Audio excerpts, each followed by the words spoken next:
Pai, nós agradecemos por sermos família, sermos irmãos em Cristo, irmãs. Podemos partilhar da graça que há em Cristo Jesus. E, Senhor, queremos também hoje aproveitar este bom momento para escutar, ouvir, participar e que isso venha fazer bem às nossas famílias, à relação conjugal que existe entre marido e esposa, venha fazer bem na relação com os nossos filhos e venha também repercutir-se isso na vida da nossa igreja, Senhor. Queremos ser uma igreja mais forte, com famílias mais fortes.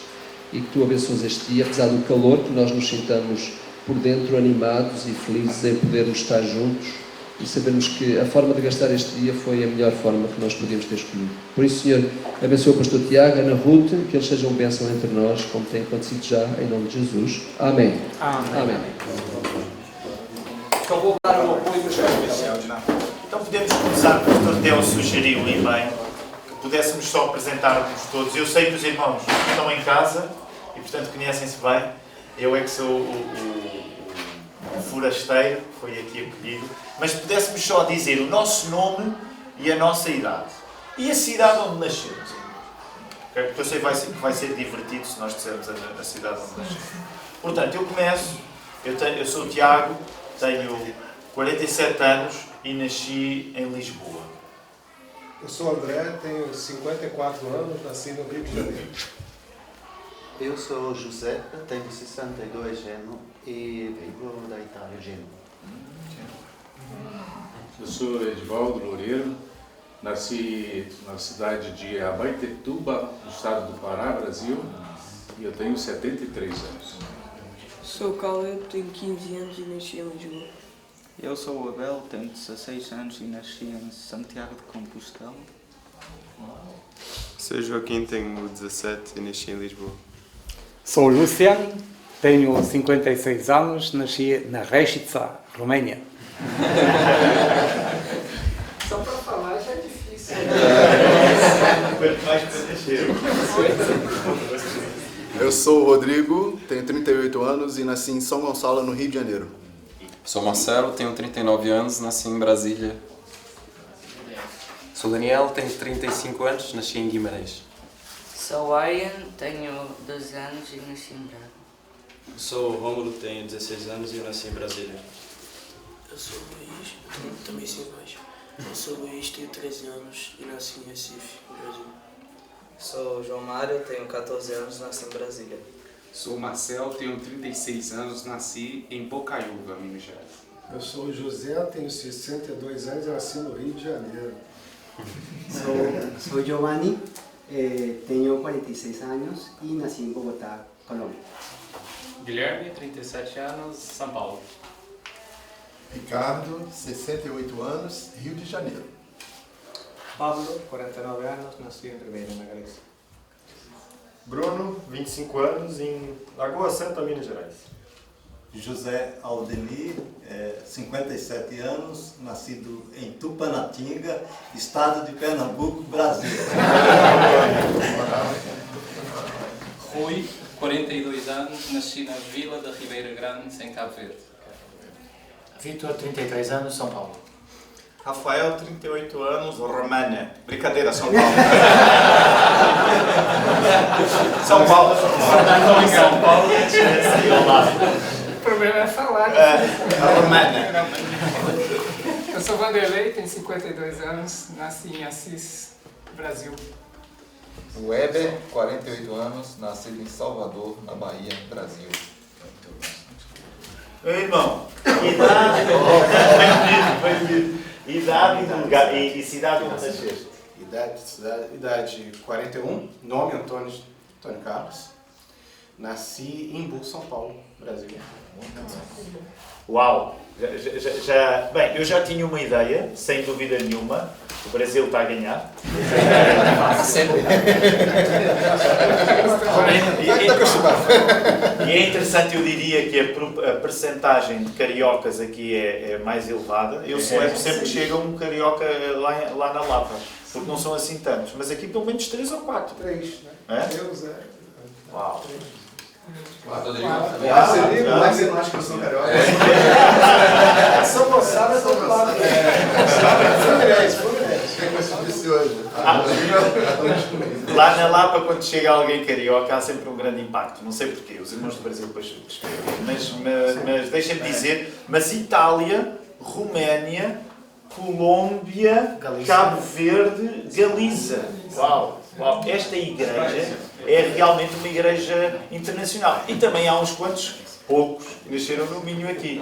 Daniel, eu até estava à espera que nascesse em Braga mesmo, mas foi Guimarães. Vocês sabem, os irmãos que vieram do Brasil sabem que Guimarães é o berço de Portugal e até o berço do Brasil, de certa maneira. Eu sei que estas piadas coloniais não resultam muito no Brasil. Deixa-me só contar esta e já vamos para a palavra de Deus. Aqui há uns meses eu fui a uma conferência no Brasil, em Campina Grande, no estado do Paraíba, uma conferência grande chamada Consciência Cristã, onde passam dezenas de milhares de pessoas, é muito grande. E eu pensei, vou ter a oportunidade de falar para um grupo muito grande, estava a falar para um grupo de 10, 12 mil pessoas reunidas ali no... E eu pensei, vou fazer aqui uma boa piada portuguesa. E então disse, meus irmãos, falando muito devagar, porque eu sei que tenho de falar muito devagar, quando eu estou no Brasil, falo, parece que tive um AVC. E as pessoas compreendem, mas tenho de ser bem devagar. Então eu disse, meus irmãos, eu venho de Lisboa, da capital do Império. Imaginem, 10 mil pessoas, ninguém entendeu. E é nessa altura que o português se recorda que, ao contrário das nossas expectativas, o brasileiro não passa a vida a pensar no português. E essa é uma grande desilusão que nós temos muitas vezes. Sério, estou a falar por experiência. Quando eu cheguei lá a primeira vez em 2017, eu pensei, o brasileiro passa a vida a pensar em Portugal. Entendo o que nós dizemos, que não entendo, e por aí fora. Então, mas imaginem, dia de 10 mil, fazer a piada do Lisboa, a capital do Império, e ninguém apanhou. E eu percebi, má piada não vale a pena. Meus irmãos, vamos para Gênesis 3. Eu gostava que o nosso tempo aqui fosse... Bem, para já portanto, meia horinha, porque é até às 11h15. Eu vou tentar não ser chato, e tenho aqui 2 filhos, e eles sabem da capacidade que eu tenho de ser chato. E eu não quero ser chato. O que eu vou tentar agora é guiar a nossa reflexão a partir da palavra, para que depois, no segundo período de debate, seja de facto a conversa mais aberta possível. Isto não quer dizer que nesta meia hora que temos agora, sintam-se à vontade, se quiserem colocar alguma pergunta, podem fazê-lo já. Mas então eu vou tentar colocar a nossa âncora mesmo na palavra de Deus, que é para depois, no segundo período, então nós termos tempo para de facto conversarmos o máximo que podemos. Ontem eu já vos levei para este texto e volto a levar-vos para lá. Gênesis no capítulo 3. Uma das coisas que já partilhei convosco ontem, e que eu gosto sempre de dizer lá na minha igreja, lá em Lisboa, aliás, fica aqui um convite para vocês, quando passarem por Lisboa, nos visitarem lá, no bairro da Lapa, a Igreja da Lapa. A Bíblia tem este espacinho, okay? São apenas umas páginas, em que fala de quando não havia problemas. Então, todo este espaço é dedicado a quando os problemas existem. E sabem porque é que eu gosto de dizer isto, meus irmãos? Porque às vezes nós cristãos, quando falamos das coisas, parece que estamos a querer habitar num mundo que se limita a estas pequenas páginas, um mundo onde o pecado não existe. Claro que, quando nós somos cristãos, quando nós temos em Jesus a nossa vida, é claro que nós sabemos que Jesus nos providencia já aqui uma vida com Ele de um modo que o nosso pecado é combatido. E sabemos que um dia, quando estivermos rosto a rosto na presença dEle, o pecado deixará de existir. Amém? É que eu acredito mesmo nisto. Portanto, eu sei que um dia, quando vir Jesus rosto a rosto, na glória, pela graça dEle, então aí o pecado vai deixar de existir de uma vez por todas. Mas até esse momento, e com a Bíblia aberta, eu sei que não posso viver a vida pensando que estou nesta parte. Eu estou nesta. E esta parte está cheia de problemas, está cheia de pecados, está cheia de desafios. Porquê é que eu gosto de repetir isto, meus irmãos? Para que nós, cristãos, não confundamos a fé que nós temos em Jesus com uma espécie de perspectiva idealizada à Hollywood da vida. A nossa vida é uma vida cheia de problemas. E uma das coisas que eu acho que é uma grande oportunidade perdida é quando os cristãos falam da sua vida como se vivessem em Gênesis 1 e Gênesis 2. Tu não vives em Gênesis 1 nem em Gênesis 2. Tu vives num mundo que começou em Gênesis 3, a partir do momento em que o pecado existe. E não sei se concordam comigo, mas muitas vezes os cristãos têm uma maneira de falar que parece que eles já estão de facto meio arrebatados entre o céu e a terra. E não é verdade. Porque se a Bíblia dedica este espaço todo a falar nos problemas que existem, pelo facto de nós sermos pecadores, nós não devemos ter um discurso infantil quando somos cristãos. Então, eu gostava de dizer isto, porque vamos lá voltar ao capítulo 3, e eu vou fazer a leitura bem rápido. Mas gostava de agora ler aquilo que ontem só quis dar aperitivo, mas que fosse a leitura do texto de Gênesis 3.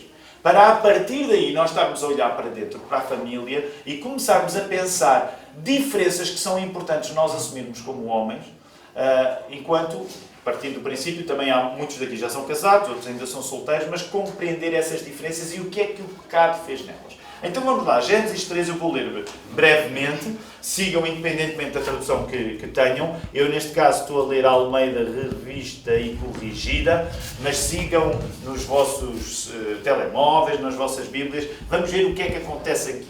Ora, a serpente, verso 1, capítulo 3, Gênesis. A serpente era mais astuta que todas as alimárias do campo que o Senhor tinha feito. O que é que são alimárias? São os animais, sim. Aliás, se alguém chamar a outra pessoa, oh, minha grande alimária, não é um elogio, é isso que antigamente dizia-se, pelo menos em Portugal, volta e meia, alguém me diz, és uma alimária. Mas ainda bem que abandonámos esse tipo de expressões. E esta disse à mulher, portanto a serpente, é assim que Deus disse, não comereis de toda a árvore do jardim? Eu vou fazer interrupções para vos ir perguntando algumas coisas. O que é que isto significa? Qual é a primeira abordagem da serpente à mulher? O que é que diriam? Qual é a primeira abordagem que a serpente faz? Coloca uma dúvida na cabeça Ela dela. coloca uma dúvida, e é uma dúvida a partir do quê? Do que Deus disse. Reparem, isto é importante porque nós vamos perceber como este princípio que Gênesis 3 se revela ainda acontece connosco quando a abordagem do nosso inimigo, de Satanás, neste caso a serpente aqui, começa sempre por trazer uma dúvida em relação àquilo que Deus disse. Os piores erros na nossa vida começam com momentos em que nós desconfiamos, temos uma dúvida em relação àquilo que Deus disse. Agora vejam, verso 2. E disse a mulher à serpente, porque ela tinha perguntado o que é que Deus disse, e a mulher diz, Eva, do fruto das árvores do jardim comeremos, mas do fruto da árvore que está no meio do jardim, disse Deus, não comereis dele, nem tocareis, para que não morrais. O que é interessante na resposta que Eva dá no verso 2 e no verso 3, em relação à pergunta que a serpente fez no verso 1? Reparem lá, há aqui alguma coisa que está a acontecer, porque a pergunta que a serpente faz vai num sentido e a resposta da mulher vai no outro. O que é que a serpente tinha insinuado? Não podia comer nenhum fruto. E o que é que a mulher explica? Que eles podiam comer todos, menos um. Repara, é interessante, porque a partir do momento em que a serpente coloca uma dúvida, ela já trouxe uma má interpretação do que Deus tinha dito. Repare, o que ela pergunta é, então ouvi dizer, estou a parafrasear, então ouvi dizer que vocês que aqui estão, vocês não podem comer de árvore nenhuma, olha aí, não comereis de toda a árvore do jardim. E Eva até começa bem, não foi isso que Deus disse. Reparem aí, verso 2, não, nós podemos, olha o verso 2, do fruto das árvores do jardim comeremos, mas de um fruto da árvore que está no meio do jardim, disse Deus, não comereis dele, nem nele tocareis, para que não morrais. Reparem, a partir do momento em que a serpente semeia a dúvida, ela já semeia uma má interpretação do que Deus disse. E Eva começa bem, porque começa por corrigir. Não, Deus não disse isso, tu estás a dizer. Deus não disse que nós não podíamos comer todas as árvores. Deus disse que não podíamos comer de uma em particular. Uma em específico. Reparem, ela está a falar com a serpente. Portanto, a conversa vai continuar. Olha aí, verso 4. Então a serpente disse à mulher, certamente não morrereis, porque Eva tinha dito que daquela não podemos, porque morrerão. E agora reparem a inteligência dela, da serpente. Porque Deus sabe que no dia em que dele comerdes do fruto dessa árvore, se abrirão os vossos olhos e sereis como Deus, sabendo o bem e o mal. Como é que vocês resumiam a proposta da serpente à mulher? Ser igual a Deus. Como? Querer ser igual a Deus. Olha, então a serpente apresenta o limite que Deus disse. Qual foi o limite que Deus disse? Deus disse, não comem daqui. Podem comer de todo lado, daqui não podem comer porque senão morrem. E a serpente começa a rir e está a dizer, não é assim. Pensem nisto, porque isto é muito importante para nós esta manhã. Deus deu um limite, e o limite dele, vocês comem de todo lado, mas daqui não podem comer. E a ideia que a serpente está a trazer é, isso não é assim. A serpente está a trazer a ideia de que nós termos limites é uma coisa contra nós. Onde é que eles estão? Eles estão no paraíso. No paraíso não há nada de errado, certo? Eu não sei se vocês já foram ao paraíso.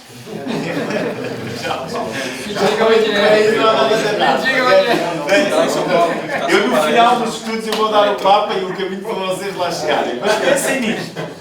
Eles estão no paraíso. E há aqui logo uma ideia que é contra-intuitiva para nós, porque nós já vivemos no mundo pós-Gênesis 3. Mas reparem a astúcia da serpente. A serpente diz assim, olha, se o paraíso impõe um limite, não é grande paraíso. Para ser paraíso, vocês não podem ter limites. E é por isso que ele está a dizer, não, vocês não vão morrer.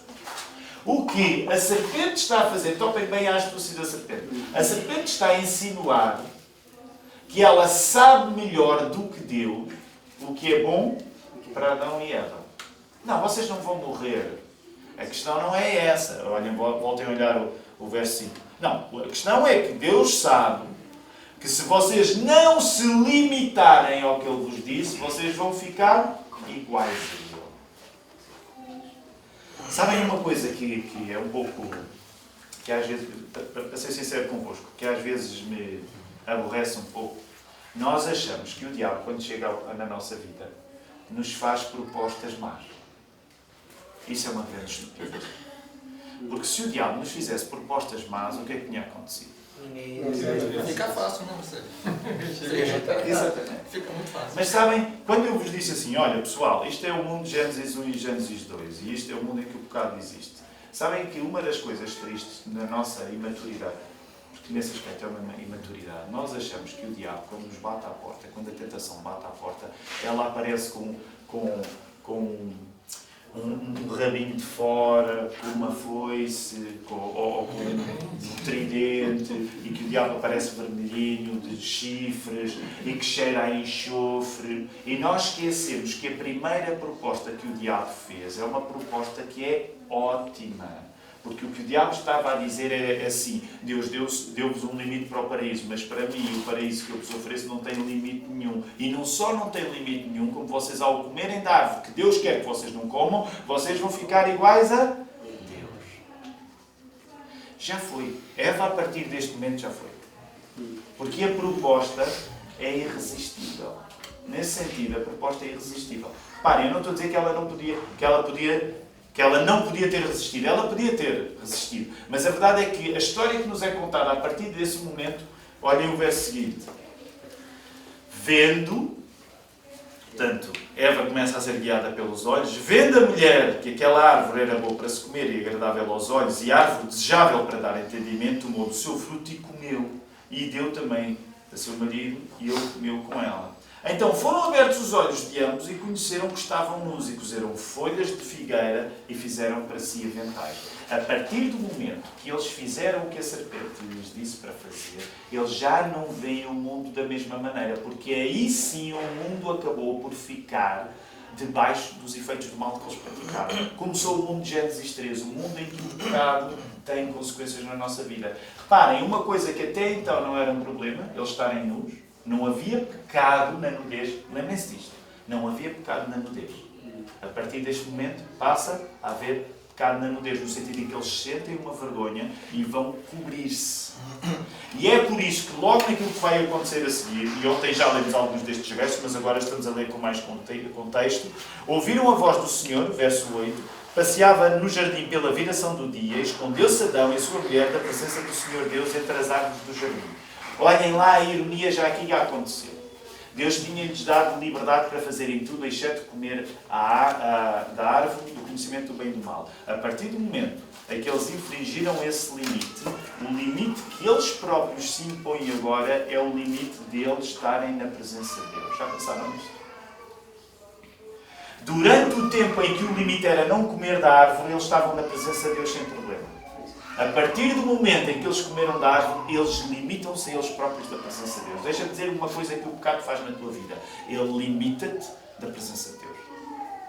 Tu vais ter medo de usufruir aquilo para o qual foste criado. Então topem a astúcia do diabo aqui e a nossa estupidez. O diabo chega ao pé de nós e diz assim: epá, a tua vida está com muitos limites. Tu não podes ser feliz diante desses limites. Nós compramos a conversa e quando compramos a conversa e pecamos, nós próprios começamos a pôr o limite à presença de Deus na nossa vida. É isso que o pecado faz. Nós impomos um limite à presença de Deus. Reparem, Deus como sabe, olhem lá a reação. Verso 9. Chamou o Senhor Deus a Adão e disse: onde estás? E Adão diz: eu ouvi a tua voz soar no jardim e temi, porque estava nu e escondido. É a primeira vez que a Bíblia fala de temor. É a primeira vez que a Bíblia fala de medo. Reparem bem, antes deste momento eles não tinham medo de estar na presença de Deus. Eles nem sequer tinham medo de estar na presença da serpente. Mas agora que o pecado aconteceu, o medo passa a ser parte da vida deles. Então ele diz: eu temi. Ouvi a tua voz soar, temi, porque estava nu escondido. Verso 11, e Deus disse: quem te mostrou que estavas nu? Claro, Deus já adivinhou. Não precisa de adivinhar, porque Deus não precisa de adivinhar, é uma força de expressão.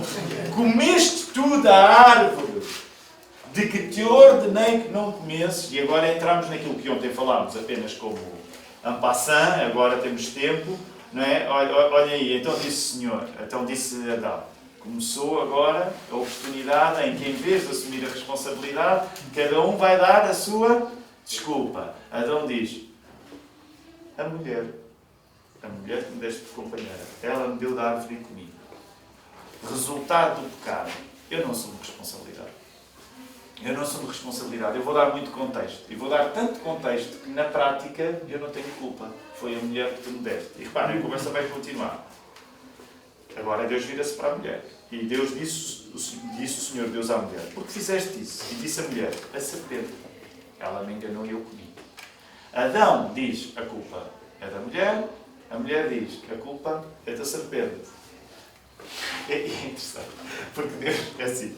Deus está a falar com Adão. Ele diz: a culpa é dela. E ele volta-se para ela: a culpa é da serpente. E ele volta-se para a serpente. E isto tem graça. Olha lá, ele volta-se para a serpente agora. Então o Senhor Deus disse à serpente, verso 14: porque quando fizeste isto, maldita serás mais do que toda a besta e mais do que todos os animais do campo, sobre o teu ventre andarás e pó comerás todos os dias da tua vida, e por aí inimizade entre ti e a mulher, e entre a tua semente e a sua semente, esta te ferirá a cabeça e tu te ferirás o calcanhar. E eu agora gostava que nós começássemos a entender que a partir do momento em que Deus agora começa a falar com a serpente, Ele vai dizer: as consequências do que vocês fizeram são estas. Isto tem um peso muito importante, porque as consequências que agora são apresentadas vão viver-se no resto de toda a Bíblia. Portanto, isto está tudo bem e agora isto é quando o mal chegou. E vocês vão ver as consequências que Deus diz a acontecer em toda a Bíblia. Reparem quais são as consequências que Deus dá à serpente. Acabámos de ler, mas coloquem noutra linguagem as consequências que Deus deu à serpente, pela serpente ter feito o que fez. Quais são as consequências que Deus deu à serpente? Logo, verso 14 e 15. O que é que diriam? Rastejar sobre a terra. Rastejar. Sabem que há algumas representações. Atenção, são representações. A Bíblia não é explícita nisto. Mas há algumas representações, pinturas que às vezes fazem da cena da queda. Há algumas que colocavam a serpente com patinhas ainda. Com patinhas. Como se estas palavras representassem: agora sim tu vais rastejar sobre... Claro que depois isto há muita tradição de interpretação e por aí fora, mas é interessante. Muito bem, então uma coisa ela vai rastejar, mais. Que Satanás vai virar inimigo da humanidade, digamos assim. E que depois viria Cristo para derrotar ele, uma vez por todas. Nem mais. Eu não sei se vocês gostam de entrar em igrejas católicas, apesar de tanta coisa que nos deve chocar, a idolatria na Igreja Católica. Eu não nego, eu gosto, quando passo, gosto de entrar e de ver as pinturas e tudo isso. Um tema que vocês veem recorrentemente em igrejas mais antigas, em Portugal há muitas, são as pinturas, por exemplo, em que muitas vezes está a Virgem com a criança e aos pés da criança está o bebé, o menino Jesus, a pisar Então, porque como foi notado, sem dúvida nenhuma, há quem chama aqui este verso 15, muitas vezes em termos teológicos, há quem lhe chama o proto-evangelho. No sentido em que pela primeira vez aparece o Evangelho. Virá alguém da raiz dessa senhora que vai pisar a tua cabeça. Tu vais morder o calcanhar, mas ele vai pisar-te a cabeça. Então o anúncio de Jesus, que tem essa tradição precisamente neste Gênesis 3.15. Se calhar é um bom texto para nós nos lembrarmos. Gênesis 3.15. Os problemas acabaram de começar, mas logo aí Deus, na maldição que dá à serpente, dá a melhor notícia possível. Que é dessa senhora e desse senhor virá alguém que vai pisar a tua cabeça. Mas agora repara, esta é a primeira parte. Agora, Deus vai continuar a distribuir consequências. Agora, verso 14. Portanto, verso 15. Já vimos. E agora verso 16. Agora passa para a mulher. O departamento feminino. Nós não estamos aqui para falar da mulher, mas neste caso vamos lá. Multiplicarei grandemente a tua dor e a tua conceição. Com dor terás filhos e o teu desejo será para o teu marido e ele te dominará. Meus irmãos, não precisamos agora fazer muita exegese, muita interpretação do texto, até porque há discussões milenares acerca deste verso. Mas qual é o vosso entendimento a partir do castigo que Deus dá à mulher aqui? O que é que aqui está em causa? Há coisas que são mais fáceis de compreender. O que é que diriam? Qual é o castigo da mulher? Que ao dar luz vai sentir grande dor. Para já é isso. Há um aspecto aqui técnico, que é dar à luz, sair-se, a semente continuar, vai ser doloroso. Há alguns de vocês, foi o meu caso, por exemplo, eu já sou da geração que é obrigada a assistir aos partos dos filhos, não é? Antigamente os homens, se fosse preciso, iam sair com os amigos enquanto a mulher estava a dar à luz, mas agora os homens são obrigados a estar lá. E ainda bem, eu sou a favor também. Então assistia todos a nascer. A primeira Maria que nasceu foi um grande susto porque nasceu sem respirar. Então imaginem, foi um susto. Quando ela sai, a médica desembrulha, ela parecia um novelo, e desembrulha a Maria em cima da barriga da Ruth e não havia sinal de vida. E ela estava muito roxa e foi o maior susto que eu apanhei. No momento que tinham dito, vai ser o melhor momento da tua vida, foi o pior momento da minha vida, porque apanhámos um susto grande. Eu fiquei assim meio traumatizado. Hoje em dia também somos todos traumatizados por qualquer coisa, mas pronto, fiquei traumatizado. Quando veio a segunda filha, a Marta, a médica disse assim, olhou para mim e viu que a minha cor não era muito boa, eu geralmente tenho má cor, no verão fico melhor por causa da praia, mas então eu disse, e ela disse assim, o pai sente-se que está com má cor, e eu disse, mas esta é a minha cor sempre, não, mas sente-se. Então ela achou que eu estava com mau ar e nem deu a oportunidade de cortar o cordão umbilical. Vem o Joaquim nasceu de manhã, foi mais tranquilo, e ela diz-me assim, é agora, porque foi sempre a mesma médica, é agora que quero cortar o cordão umbilical, e eu pensei 2 vezes e disse, fica para a próxima. E de facto ficou para a próxima. Finalmente, quando nasceu o Caleb, eu consegui. Mas esta historieta, apenas para dizer, hoje somos todos obrigados a assistir aos partos. Portanto, se algum de vocês ainda não está casado, vocês nem sequer julguem que vão poder dizer à vossa mulher que não vão assistir, porque o vosso casamento acaba ali. Portanto, é para terem uma noção de como os casamentos são. Portanto, uma das coisas que acontece é que os partos vão ser difíceis. Tendo em conta isto, é verdade que hoje existe uma coisa que é chamada epidural, que faz maravilhas. Por exemplo, os rapazes já deram muito menos dores à Ruth. Mas essa é uma das consequências. Ok, a mulher vai dar à luz com dor. Mas há aí agora a parte final, que eu gostava que falássemos rapidamente. Qual é o vosso entendimento dessa parte final aí? Do desejo. Será para o teu marido e ele te dominará. Porque há muitas discussões acerca disto. Como é que vocês entendem esse castigo? Força. Esse é o mais difícil por conta de todo o debate milenar, né? A gente fica meio travado de falar. Ainda mais que está a gravar, né? Eu tinha visto e não tinha visto, mas eu já eu estou tentando avisar aqui, tem meia hora. A gravar România. Não pode ser mandado para as mulheres. Exatamente. Este fica reservado para homens. Mas deixa-te ir. Já que começaste, estavas a ir bem. Agora tenta sair bem. Eu acredito que é a submissão. É a submissão. Sabem, este assunto, e não vou ser eu que vou resolver hoje, hoje é dia quê? 15 de agosto? Não vou ser eu quem, no dia 15 de agosto em Braga, em 2025, um grupo de homens resolveu esta questão que a gente Portanto, eu acho que não vamos ser nós a resolver isto, mas isto que mencionaste, Rafael, isso está é uma das coisas que hoje continua a ser debatida, mas que coloca até, e eu vou dar agora uma referência que talvez não seja a mais bíblica, mas eu não sei se vocês sabem, em Portugal, antigamente, já não é o caso hoje, mas quando eu era miúdo, Portugal só tinha duas televisões, o Canal 1 e o Canal 2. E as telenovelas brasileiras eram rainhas em Portugal. O país parava para ver as novelas brasileiras. Pois era engraçado, mas deixa-me só contar isto, porque eu achava sempre graça. Vinha alguém do Brasil, numa altura em que não vinha muita gente do Brasil para Portugal, geralmente ou eram missionários ou pastores, e claro que os crentes no Brasil são mais espirituais do que em Portugal, a gente já sabe disso. São mais santos no Brasil. Quando chegam cá ficam assustados quando veem que os portugueses não são tão santos. Então porquê? Porque o português recebia o brasileiro e como ele via novelas brasileiras, julgava que aquilo o colocava em comum com o crente. Mas qual quê? Então, os crentes em Portugal viam as novelas brasileiras, chegava um missionário, um pastor, e eles começavam, nós estamos a ver, por exemplo, a Tieta do Agreste. Isto é verdade, eu não estou a brincar. Então, o missionário ou o pastor ficava escandalizado, porque os crentes em Portugal viam as novelas brasileiras. E eu só vos estou a dizer a verdade. Eu sei que vocês querem ouvir só isto, mas eu estou-vos a dizer que mas isso acontecia. E porquê é que eu estou a dar esta volta? Porque uma das melhores novelas que já aconteceu no Brasil era a novela, eu sei que já foi feita uma segunda, mas chamava-se Guerra dos Sexos.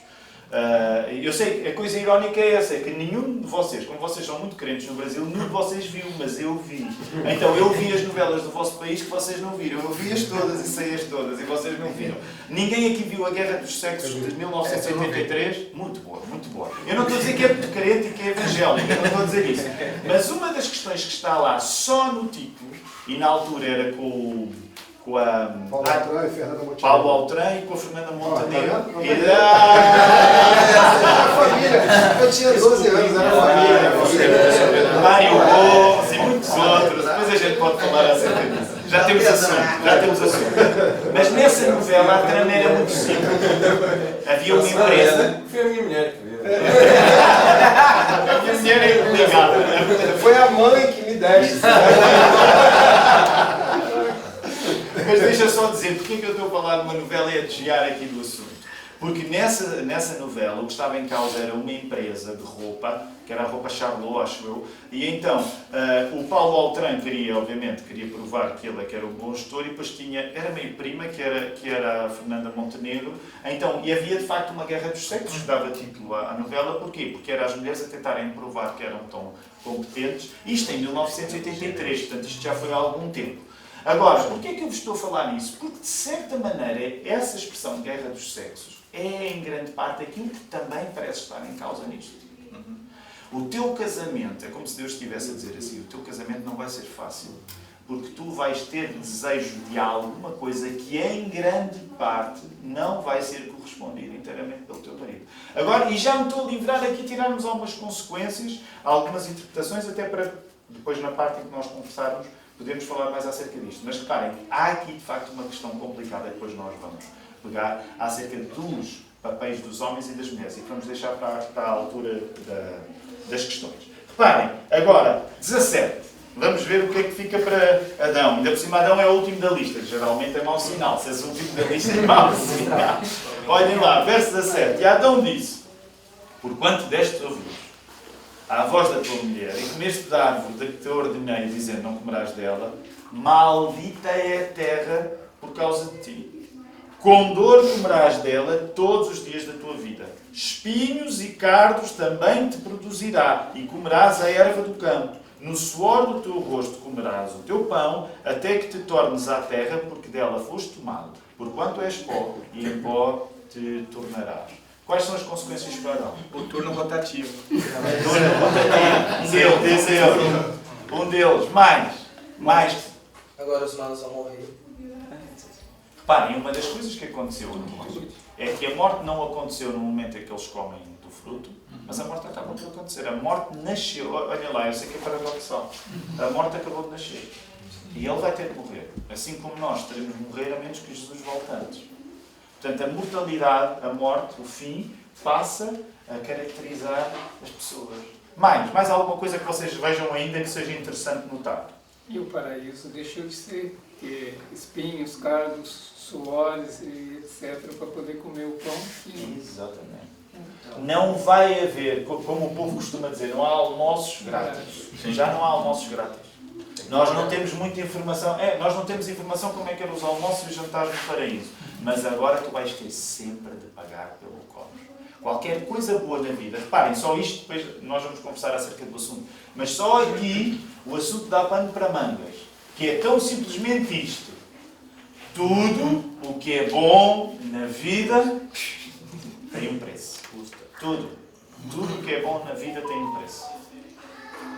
Isto não significa que a graça de Deus não existe. A graça de Deus é que mantém este mundo a funcionar, mas tudo o que é bom tem um preço. Depois eu gostaria, quando a gente pegar na conversa, para a gente falar acerca de como é que isto funciona para nós, para aqueles que são pais, como é que funciona na educação dos filhos e por aí fora. Mas o texto não acaba aí. Reparem, temos agora 4 versos para terminar. Mais uma frase que diz assim: por que deste ouvido à voz da tua mulher? Deus já tinha dito para Adão que a mulher é auxiliadora. Não está cobrando dele a responsabilidade por não ter tomado a decisão. Falou assim, a cabeça é você. Por que você deixou ela mandar? E é por isso que agora, quando nós isso é a dificuldade atual. É por isso que nós voltarmos agora ao debate, nós vamos começar a fazer estas perguntas e falar sobre isto. Porque se vocês repararem, o que estamos a fazer agora é a apresentação dos princípios a partir do texto bíblico. Agora, quais são as consequências práticas disso? E aqui, por exemplo, já estamos a mexer numa das consequências práticas. Só para mostrar cenas dos próximos capítulos, porque nós os dois vemos novelas e sabemos. Mas é isso que está em causa. Uma das cenas dos próximos capítulos que a gente já vai retomar é suposto, o plano é para que o homem tome a iniciativa e não fique à espera daquilo que a mulher diz para o que ele deve fazer ser feito. Mas pronto, esses são os assuntos, até podemos logo começar por isso quando voltarmos. Reparem, verso 20, é curioso, só aqui nos são dados detalhes que no meio da ação ainda não tinham sido observados. Chamou Adão o nome de sua mulher Eva, porquanto ela era a mãe de todos os viventes, e fez o Senhor Deus a Adão e a sua mulher túnicas de pele e os vestiu. Só aqui uma à parte, só este detalhe, está cheio de significado. Porque lembram-se o que é que eles tinham tentado fazer? Eles tinham tentado fazer o quê? A sua roupa a partir de folhas de figueira. Não dá. Isso só não dá. É preciso o quê? É preciso uma pele. É preciso uma pele sendo vem a ideia de sacrifício. Portanto, a gente depois vai ter temas, reparem, já pensaram na profundidade daquilo que está em causa? Para tu corrigires o teu mal, não chega o melhor que tu consegues fazer.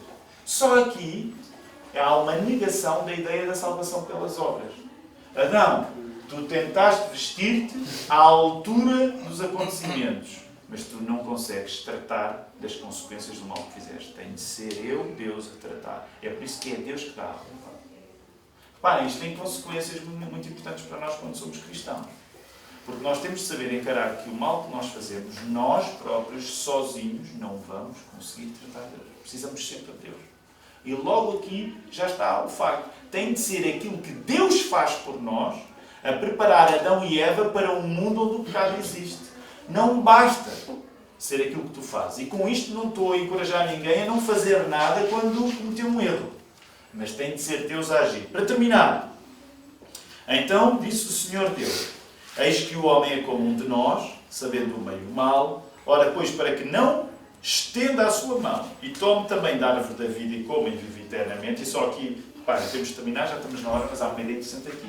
É que ele agora não podia comer da árvore da vida novamente. Porque se ele comesse da árvore da vida novamente, ele ia eternizar a sua morte. Então, reparem, às vezes são detalhes que nós não observamos aqui. Como é que termina este incrível capítulo 3? O Senhor Deus, pois, o lançou fora do jardim do Éden para lavrar a terra de que fora tomado. E havendo lançado fora o homem, pôs querubins ao oriente do jardim do Éden e uma espada inflamada que andava ao redor para guardar o caminho da árvore da vida. Vamos terminar aqui só com esta ideia. Tu, hoje, eu hoje, tendo em conta que somos pecadores, o pior que nos poderia acontecer era o paraíso na terra. É por isso que ele está impedido a nós. Porque se tu fosse ao paraíso na terra e tu comesses da árvore, tu ias ficar para sempre longe da presença de Deus. É por isso que não há nada de errado em procurar uma vida boa. Mas deixa-me só dizer isto como pontapé de saída para a conversa. Não andes, por favor, a tentar reentrar no paraíso nesta vida. Porque era isso que ia significar a tua morte. Portanto, alguém que vive para ter o paraíso aqui é alguém que está é ele a pessoa mais iludida de todos. Tendo dito isto, vamos parar, pausa de 15 minutos. Eu sei que há já muitas questões que foram faladas e depois pegamos nelas. Então, 15 minutos agora de pausa, já vos tirei 1 minuto, mas daqui a 11h30 estamos de volta. Até já, meus queridos.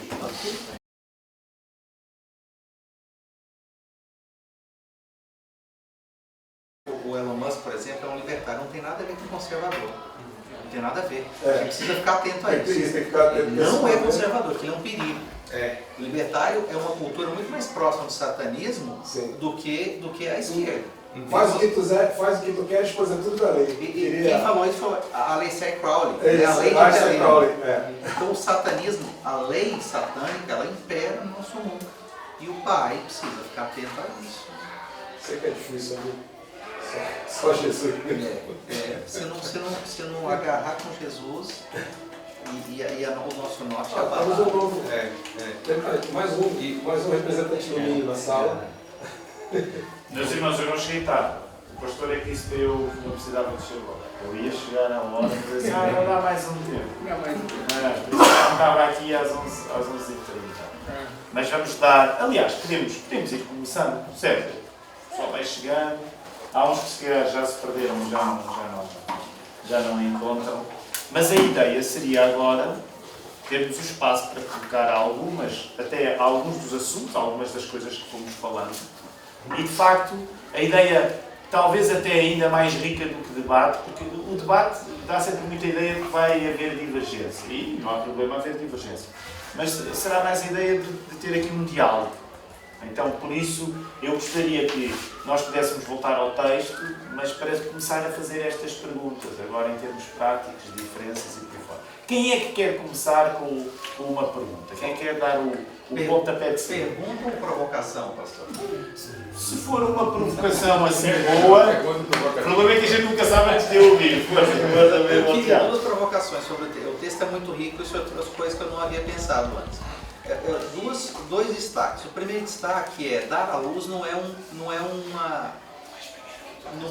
momento específico objetivo. Dar à luz é um processo que começa com a concepção, passa por uma gestação, mais ou menos 9 meses, e aí chega o momento final. Sem esse processo antecedente não existe dar à luz. Portanto, eu acho que dizer o momento do parto, né, que levou, por exemplo, a muita oposição religiosa, à anestesia, etc., né, é reducionismo demais. Né? Então, eu acho que... E também dar à luz, logo após a mulher efetivamente parir, existe ali uma série de circunstâncias que o concepto obrigatoriamente precisa da mamãe. Enfim, dar à luz é um processo, esse é o ponto. Né? A segunda coisa é sobre dizer será para ele. Né? Eu acho que isso é muito mais uma lei inexorável, né? E que leva à dependência eterna da mulher em relação ao homem. A dependência econômica, a dependência afetiva e etc. Né? É muito mais do que submissão, na minha opinião. Né?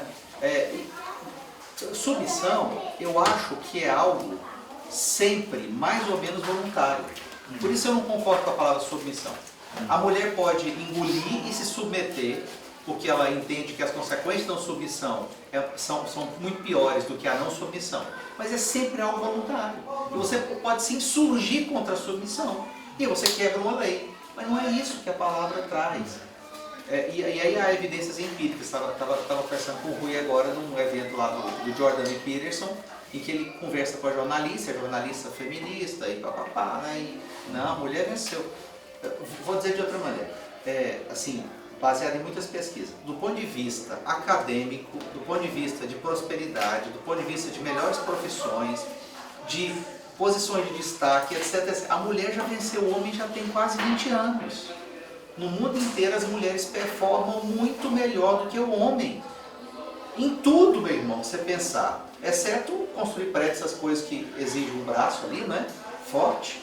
Isso a mulher não faz. Né? Mas também são as profissões que se morre cedo, machuca muito, qualidade de vida péssima. Naquilo que é bom, a mulher performa muito mais. Mas a lei do Senhor continua. O teu desejo será para ele. Ok, temos aqui um ótimo... Aliás, quando vocês me virem com os olhos nisto, não é porque estou no Instagram ou no WhatsApp, é porque estou a tomar notas, está bem? Estou a tomar notas de algumas das perguntas para depois não me perder e em alguns casos estou a consultar algumas coisas para a nossa conversa ser a mais produtiva possível. Vamos começar... Há uma ideia muito interessante na questão de dar à luz. E sabem, por isso é que estes versos, ao longo de milénios, eles têm sido razão de interpretações diferentes.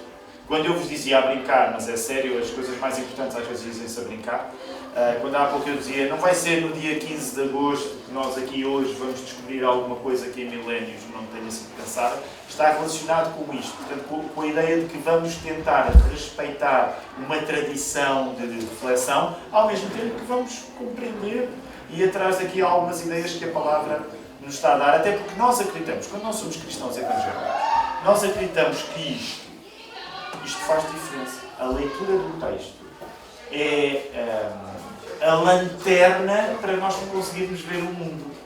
E nesse aspecto temos até uma perspectiva muito radical e bonita, que é nós só percebemos a realidade à nossa volta quando estamos a ler o texto com o discernimento do Espírito. Então, o que nós acreditamos é que mesmo hoje, estamos aqui descontraídamente, pelo facto de estarmos a ler a palavra, nós podemos hoje ouvir coisas e compreender coisas que vão mudar a nossa vida a partir de hoje, porque estamos a ler a palavra. Ou qualquer ocasião que estamos a ler a palavra. Uma ideia muito interessante. Irmão Tiago, mencionaste acerca, por exemplo, da questão de dar à luz. E relembra, tu vens do campo médico, certo? Isso. Ontem conversámos e eu tinha ideia disso. Uma das coisas que nós temos de nos lembrar, quando se fala aqui nestas consequências especificamente dadas à mulher, é que até então, já pensaram nisto? Não tinham existido partos, não tinham existido nascimentos. Daí a tal piada, né? Provavelmente já ouviram aquela piada, se Adão tinha um umbigo ou não. Né? Adão não tinha mãe, Eva não tinha mãe. Aliás, reparem, a palavra Adão, quando a pessoa vai ao original, no hebraico, confunde-se, o Adão é a pessoa que sai do pó, é a pessoa que sai da terra. Eu não quero meter em questões polémicas aqui, e quero já dizer isso, até porque os irmãos percebem isso, porque isso faz parte de uma deontologia pastoral. Um pastor que visita outras igrejas nunca se vai meter em assuntos polémicos nas outras igrejas. Da mesma maneira, imagina, tu não vais dar consultas a uma clínica, estás a ver aquela... Portanto, eu não vou, e aqui digo já, eu não vou meter em discussões polémicas. Até porque eu não estou na minha igreja e na minha eu sei como é que eu faço. Nas outras eu venho só para dizer coisas bonitas e concordar. O que não nos impede de chegarmos aqui a algumas conclusões interessantes. Como não há partos, Adão não tem mãe, não tem pai, Eva não tem mãe, não tem pai, a primeira vez que se fala de nascimentos é a primeira vez que se fala da ideia, porque a ideia nunca tinha acontecido. Agora reparem, independentemente de estarmos de facto, e o irmão Tiago fez essa nota, e isso é muito interessante, isto já nem sequer tem a ver só com o momento do parto, tem a ver com o momento da concepção, tem a ver com tudo.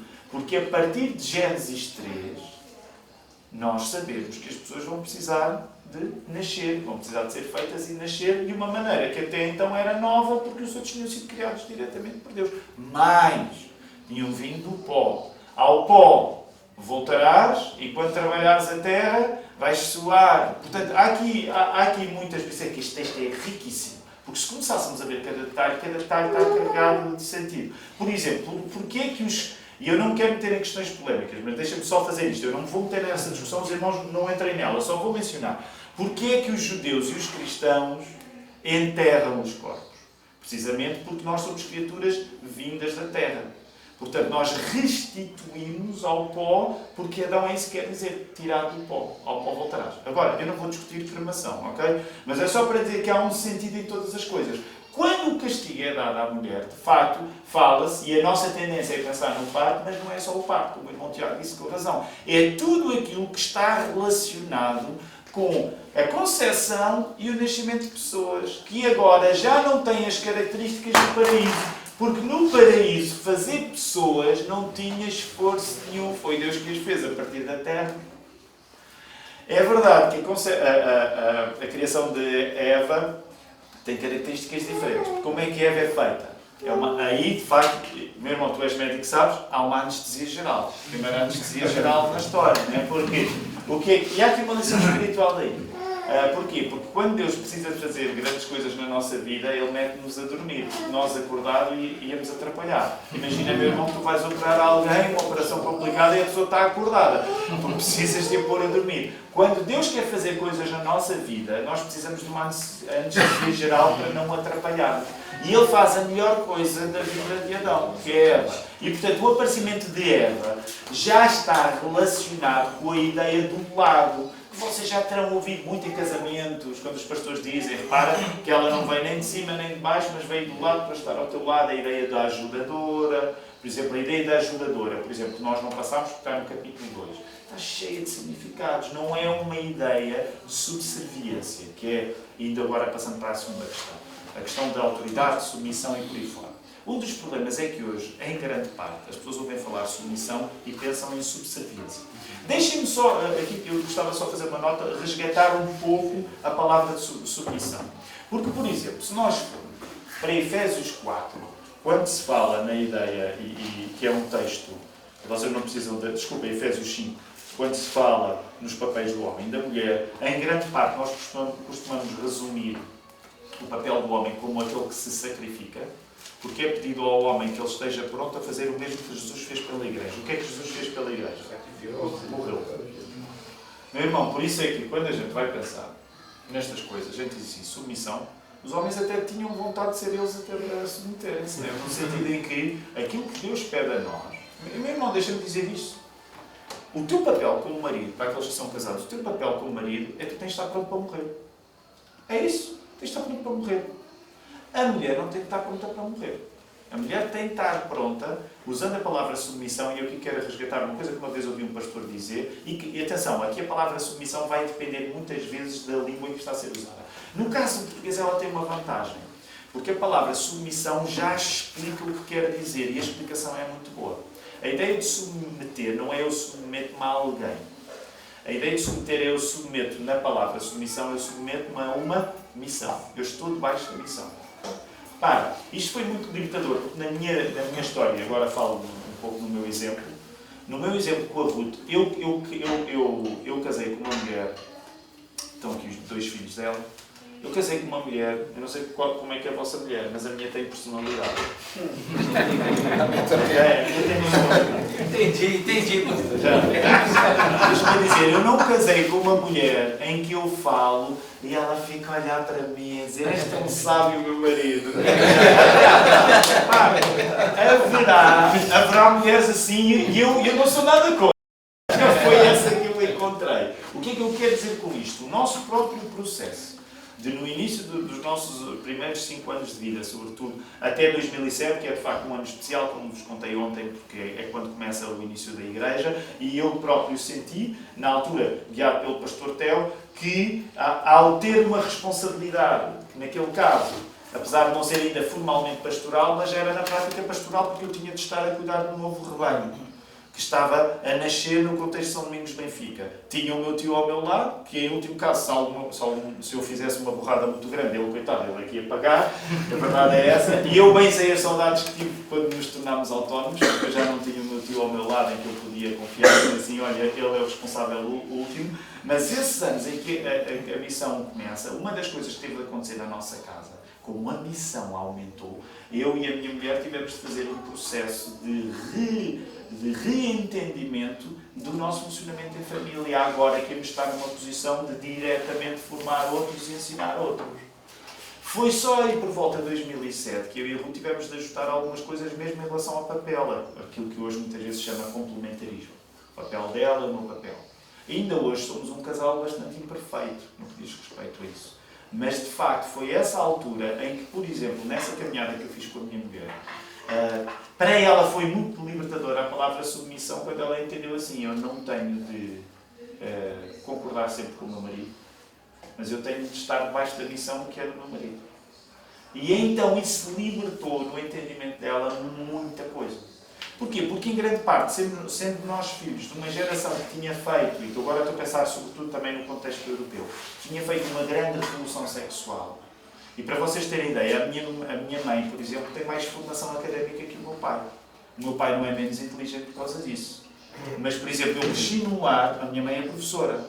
O meu pai teve uma vida, muito, nesse aspecto, academicamente, muito mais difícil. Quando estudou mais tarde. Mas, por exemplo, eu lembro na rua onde eu cresci, na Amadora, eu era dos poucos que tinha uma mãe com formação superior. Então, a minha mãe representa aquela geração que, em grande parte, se emancipou. E eu lembro que a minha mãe era das primeiras pessoas que não gostava nada disto que nós estamos a fazer agora. Eu lembro que chego com a minha mãe detestava quando havia divisão. Agora falam os homens e falam as mulheres. Não era nada rebelde, ainda hoje a minha mãe não é uma senhora nada rebelde, nem nada, é uma senhora calma, tranquila, mas eu lembro dela representar a geração que em grande parte tinha se afastado daquele mundo onde estava mais organizado. Isto é para homem, era para mulher. Por isso é que eu ontem vos falei, eu sei que posso ter sido um pouco abrupto, eu não esperava que a minha geração se sentisse na necessidade de recuperar um entendimento das diferenças entre homens e mulheres, porque no contexto evangélico onde eu cresci, isso não era uma realidade. Foi só nos últimos anos, à medida que a própria sociedade foi sofrendo alguns dos efeitos negativos da revolução sexual, divórcios e por aí fora, que esta geração estranhamente se tornou mais conservadora do que a geração dos pais. Estou a falar no contexto europeu, o Brasil pode ser diferente. Mas no contexto europeu, eu posso-vos dizer, a minha geração é hoje mais conservadora do que a geração dos meus pais. E eu não estava à espera disso. Quando tive de fazer essa viagem, não por razões ideológicas, mas por razões bíblicas, o papel da palavra submissão foi muito libertador, não só para mim, mas sobretudo para a Ruth. No sentido em que nós não estávamos a querer reativar uma imagem de uma família perfeita, e geralmente os quadros são todos americanos, norte-americanos, ali nos anos 50, e esse é um dos problemas para nós que somos conservadores. É porque às vezes também temos de reconhecer que estamos a promover uma imagem que às vezes não é tão bíblica. É culturalmente encaixada num certo ideal norte-americano, porque a influência norte-americana não é muito grande. Eu não me estou a queixar, eu sou grato a Deus pela influência norte-americana. Mas há aí caminhos que nós vamos ter de fazer. Só para voltar aqui para continuarmos a conversa. A ideia de submissão é uma ideia em que a mulher adere, meu irmão Tiago, como tu disseste, é um gesto de vontade. Não pode ser um gesto de violência. Não pode ser um gesto de o homem impor. Porque se o homem impor, de facto a submissão esvazia-se. A submissão é uma adesão da mulher. Portanto, não é uma mulher que está a ouvir tudo o que o homem diz, concordando, sem personalidade, sem opinião, sem perspectiva. Não, são dois que se encontram e reconhecendo diferenças, e podemos e devemos falar um pouco acerca destas diferenças agora mais, mas de facto os dois encaixam-se debaixo da mesma missão. Só para terminar, porque falamos em Efésios 5 em relação ainda a isto. Lembrem-se, aquilo que o apóstolo Paulo diz, ele começa assim a dizer, homens e mulheres, estou a parafrasear, a partir do verso 23, entre os 20 e 30, mais ou menos, em Efésios 5. E o apóstolo Paulo diz assim, homens, vocês têm de se comportar como Cristo se comportou em relação à igreja. Vocês têm de estar prontos para morrer. Estou a parafrasear, não diz assim, mas a ideia de que o sacrifício. Mulheres, vocês têm de estar prontas para se comportar como a igreja se comporta em relação a Jesus. Confia. Porque a partir do momento em que a mulher pensa assim, espera aí, o meu marido está pronto para morrer para mim, eu confio neste homem. Porque ele está a colocar os interesses, os meus interesses, à frente dos interesses dele. Ele está pronto para morrer por mim. Portanto, como ideal, é esta ideia do sacrifício ao homem e da submissão à mulher, que, por exemplo, no contexto mesmo lá da nossa igreja, eu gosto sempre de enfatizar quando fazemos a preparação. Agora, isto não pode depois encaixar em modelos que às vezes estão muito alinhadinhos conforme uma expectativa norte-americana, brasileira ou portuguesa. É aí que a palavra precisa de avançar. Vamos a isso, vamos mais perguntas, porque eu sei que... Força, meu irmão. Eu entendo e concordo com a questão da mulher ser uma ajudadora e sobre a missão do homem. Mas aí o texto mesmo que você cita de Efésios, de Paulo, ele fala do homem como cabeça. E eu entendo nisso aí que após como a gente diz, a nossa junção num comitê decisório, a cabeça é a decisão, é o que decide. Então, após ouvir, após estar reconhecendo todo o valor da contribuição, a decisão está sobre o homem. E foi aí que Deus cobra de Adão. Cobra de Adão a decisão e coloca Então, eu percebo essa história da submissão como concordando com 100% de tudo que foi falado, mas eu acho que falta um momento da decisão. E aí eu acho que a decisão é masculina. E a responsabilidade da família está sobre o homem, porque ele é o cabeça. Assim como a responsabilidade ficou sobre Adão, né? Sobre a questão da humanidade. Então, vamos lá, porque essa questão... eu vamos pergunto para abrir, você, 23. faz sentido o cabeça estar ligado à decisão da família ou à decisão da... Faz todo sentido. Vamos lá para ver como é que isto funciona na prática. Aliás, eu gosto de dar exemplos de... o povo diz coisas. Por isso é que às vezes é importante nós percebermos as piadas do povo. Porque quando a pessoa diz uma piada que, na aparência de estar a dizer uma coisa para rir, às vezes diz a coisa mais importante que, como está a ser dita a rir, dá para dizê-la. Então, vocês de certeza que já ouviram isto. Eu vou dar uma piada para irmos ao texto. Okay? A piada pode parecer que vai desviar, mas o texto depois vai endireitar. Okay? A piada desvia, o texto endireita. Então a piada é, lá em casa diz o homem, sou sempre eu que tenho a última palavra. Não é? Vocês conhecem a piada? Sim, senhora. Agora, o que eu vos quero dizer, okay, já vamos para a palavra, é que a piada não deixa de dizer alguma coisa com realidade. Okay? Portanto, onde eu quero chegar, e já vamos para o texto, vamos deixar que seja o texto. Há muitas maneiras de o homem poder ter a última palavra, e vocês sabem disso. Que não significa que a decisão é dele. Até porque há muitos momentos na vida dos homens em que os homens têm a última palavra para desistir e darem razão à mulher. Okay? Eu só quero dizer que nós precisamos ser profundos.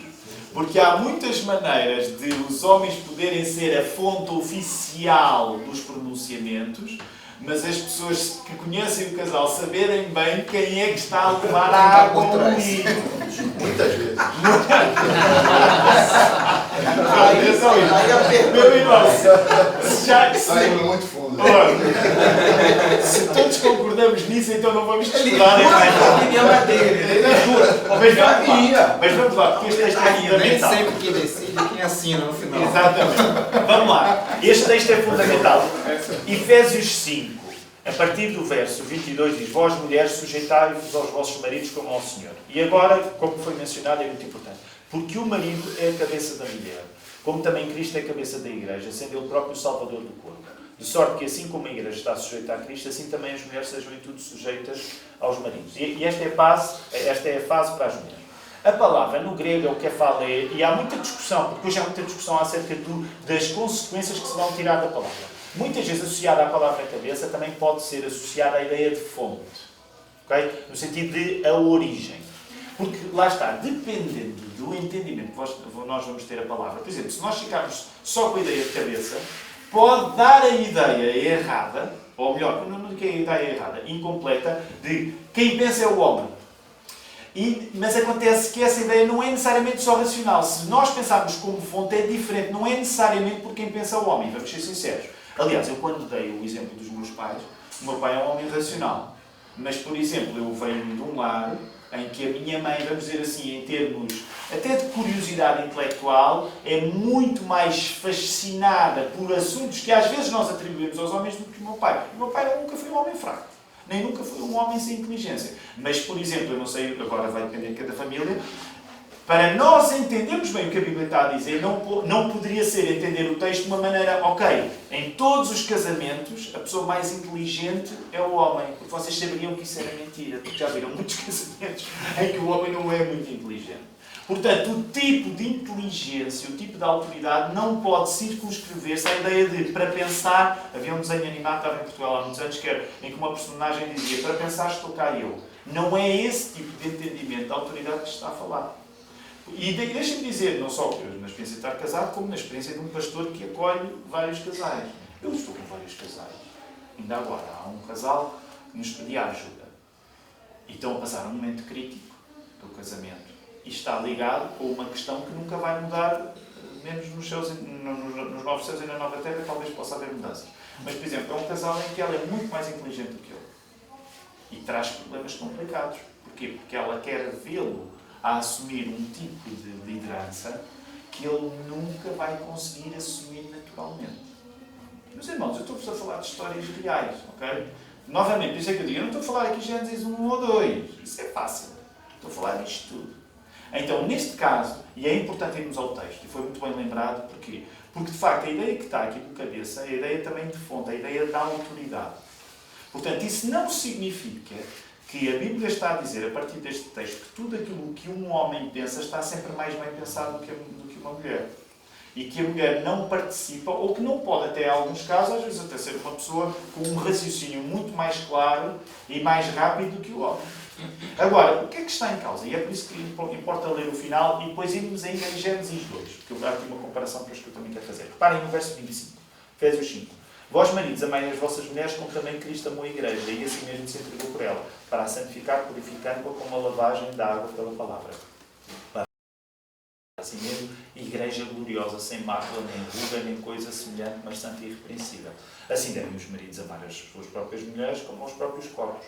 Quem ama a sua mulher, ama-se a si mesmo. Porque nunca ninguém aborreceu a sua própria carne. Antes a alimenta e sustenta como também o Senhor à igreja. Porque somos membros do seu corpo. Por isso, e ele vai repetir Gênesis, o apóstolo Paulo, deixará o homem seu pai e sua mãe, Gênesis 1, 28, e se unirá à sua mulher e serão os dois numa só carne. Então reparem, a coisa interessante, quando se está a falar aqui dos princípios, é que não está a haver necessariamente uma descrição psicológica do homem e da mulher. O que está a haver é, de facto, uma descrição de papéis. De papéis no sentido de propósitos. E dizer assim, a coisa mais bonita que existe no casamento não é se o homem é assim, se a mulher é sábia. Não é se o homem é muito esperto, intelectual, ou, pelo contrário, é um homem que sabe mexer tudo e arranja carros e faz instrumentos musicais, ou se a mulher é uma mulher que cozinha muito bem ou não, ou se é uma mulher preguiçosa. Não está a haver uma descrição psicológica. O que está a haver é um modelo que deve existir tendo em conta Jesus e a Igreja. Por isso é que eu deixei estes últimos 2 versos para o fim, porque a maneira do apóstolo Paulo falar é interessante. Reparem o verso 32. Grande é este mistério. E ele diz, mas pessoal, eu já estou noutra. Olha lá. Digo, porém, a respeito de Cristo e da Igreja.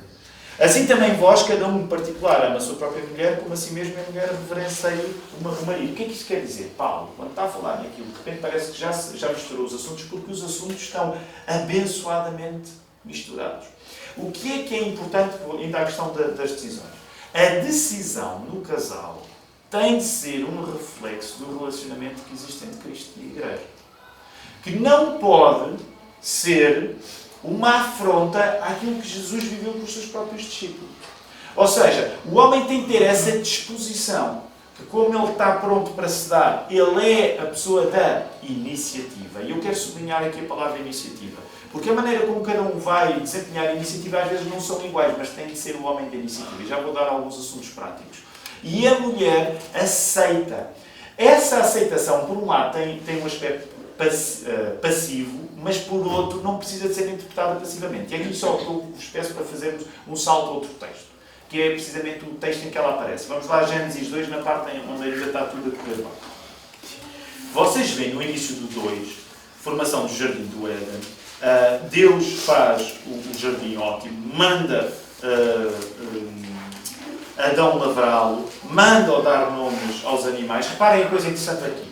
Porque lá está, eu não quero perder, até porque estava mais de perguntas e eu estou aqui a desbobinar muito. Mas a coisa bonita é que há aqui padrões que são claros.